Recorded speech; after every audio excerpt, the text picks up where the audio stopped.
Magandang araw po mga kuwangis ko kung saan man sulok ka man ng mundo. Ito ang inyong lingkod, Anton Olson. Sa mga kapwa ko OFW John sa Middle East, Yumkin Said. Sa mga hindi pa dyan nakasubscribe sa akin, kung saan mang panig ka man ng mundo, subscribe nyo naman ako at i-likes din ang aking mga videos.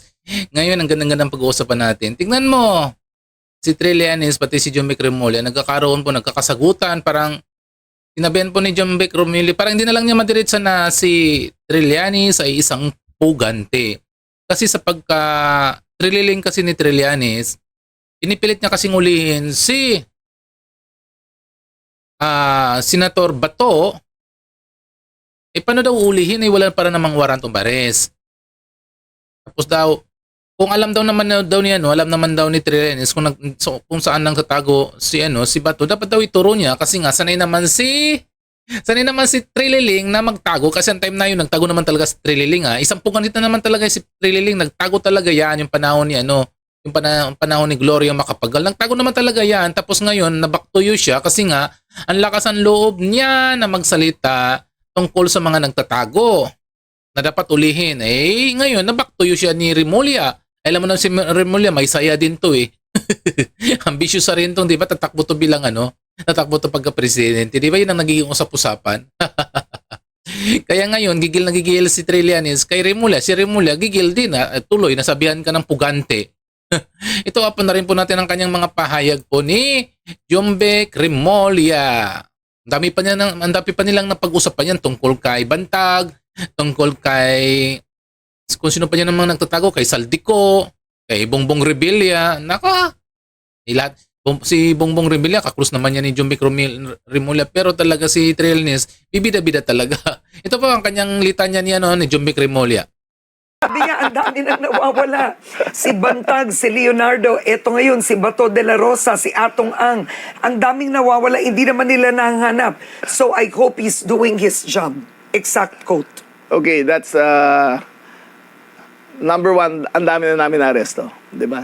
Yung mga big fish, isa si Senator Bong voluntarily. Yeah. Voluntarily. Okay, let's talk about that later. Voluntarily.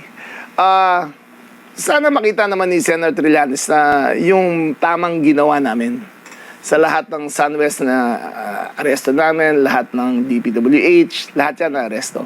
Pero yung may mga pera, madali magtago yan. Kung siya nga nagtago dati, di ba? Kung siya nga nagtago, di ba?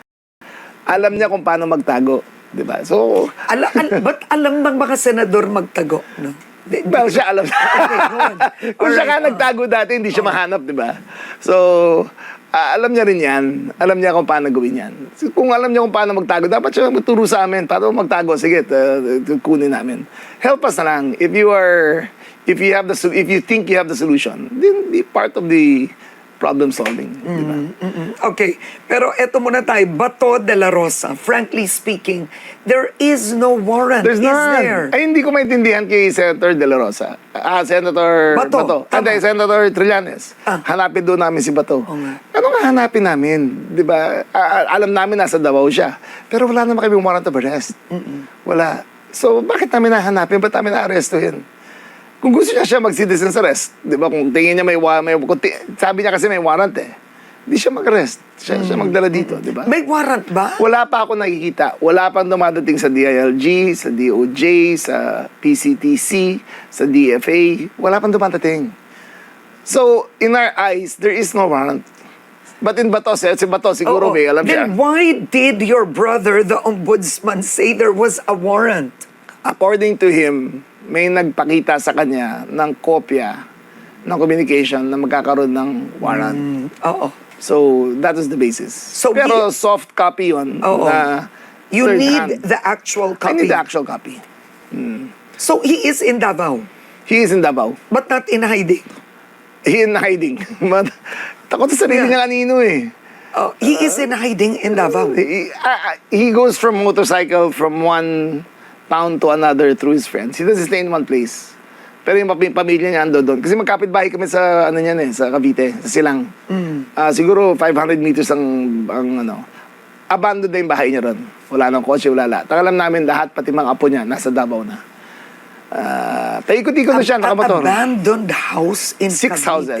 houses. Abandoned? Abandoned. All 6. Who lived in all 6? Him, his children, his security, Oo. his grandchildren, lahat. Isang compound lang sila doon. All abandoned. Yes, all abandoned. And they all moved to Davao. Yes. Tapos, hindi, ang alam namin, nagmamotor siya, kasama 2-3, palilipat-lipat siya ng mga lugar sa mga pagkakatiwalaan nila. Doon lang siya. Kung may warrant of arrest, di pupuntahan namin. Okay. Basta one thing is clear, there's no warrant against Bato. There's none. And Okay. if Senator Trillanes can prove one, I will personally go to Davao and get Bato. All right. Now, I want to ask you about Bong Revilla. That was quite surprising. All right. Some felt it was a political stunt on your end. Now, the Revillas and the Remulias were known as political opponents for many decades. And then you became friends. Yes. Okay.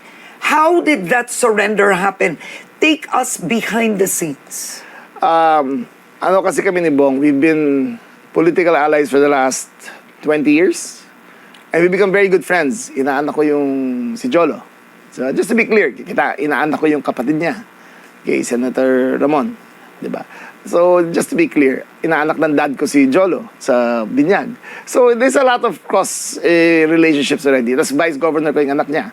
Nung tumawag siya sa akin nung gabi, 5 p.m. lumabas yung electronic warrant of arrest. Tumawag na kagad siya. Sabi ko, mag-surrender ka na kung gusto mo samahan kita. Sabi niya, o sige. So, pero sabi ko bukas na. Pero dumiretso na siya sa krame nung gabi. So nung umaga, pinuntahan ko siya at tapos na yung processing niya. Sabi ko, pare, ito na yung huling pagkakataon magkikita tayo. Pagdating dyan sa loob ng BGNP, hindi na kita pwede puntahan. So pumunta siya ron. Dinala ko siya ron. Sabi ko, dinala ko siya hanggang Sandigan. I consider that my last act of friendship. Hanggang Pero doon na lang. didn't he have conditions of any Wala, kind? I'm wala. curious. Zero. Isa Pero lang. hindi siya nakaposas. Nakaposa siya. Nakaposas, okay. At tingnan niyo yung Oo. footage siya entering Sandigan. Nakaposa siya. Pero naka-bulletproof jacket siya kasi siyempre for safety reasons. Sa loob ng BGNP, naka-regular clothes siya. Yung yellow na t-shirt, yung jogging pants, chinelas. Regular. Nasa regular cell siya, walang aircon. Mag-isa siya. Mag-isa siya sa ngayon. May patapos cellphone na yung lang. O, di ba? Mga kuwangis ko, malinaw na malinaw pa sa sabaw, mainit-init pa. Di ba? Nagtatalo na ng mga demonyo. Nagtatalo na kung sino talaga. Si Trillanes talaga ang umahataw eh. Kasi parang lahat naman kay Trillanes, kapag hindi umayon sa kanya lahat, kinakalaban niya. Ngayon, natuloy ang kasabihin na dati ka rin nagtatago, o ibig sabihin sa maiksing usapan, dati ka rin pugante eh. Pugante naman talaga si Trillanes. Tapos ngayon may lakas ng loob siya na magsasalita na hanapin si Bato. Ay wala pa namang warrant of arrest. Diba? Kaya lumalabas ang pagkahalimaw ni John Vic Remulla. Dinadaan lang ni Remulla sa ganyang usapin pero gigil na gigil din yan. Pikon na pikon din yan. Kasi nga parang nangyari, inuutusan si Remulla na wala pa ng mga warrant of arrest. Ngayon, sinabihan pa si Trillanes na hindi gawin mong citizen arrest na lang kung alam mo na mayroon kang warrant of arrest. Huliin mo na lang, di ba? Diyos ko, supalpal si Trillanes. Akala ko kunik na yung mga sa Trillanes sa mga dilawan at ang mga kakamping. Iba't ngayon, iba ang kanilang mga iba ang kanilang mga litanya. Parang Trillanes na lahat na lang kasi kakalabanin talaga ni Trillanes eh. Trillanes yung mga ganyang usapan, kumita na yan dati eh. Yung mga paninira ni Trillanes, kumita na yan dati, kumita na yan. Ngayon hindi na yan eh. Sa modernong kapanahonan ngayon, parang wala na yung pag-asa ang kanyang mga sinasabi, ang kanyang mga pambablap, ang kanyang mga pagpapel ng plunder kay BP Sara, parang hindi na yan uso ngayon. Oo nga naman. Hanapin mo si Senator Bato kung saan nagtatago. Kung alam mo nagtatago, ulihin mo. O yan mo ng mga kamangisang update natin sa araw na ito. Kung saan ka man dako ng mundo, pakisubscribe naman ng aking channel sa mga kapako OFW dyan. Masalam and bye-bye sa ngayon.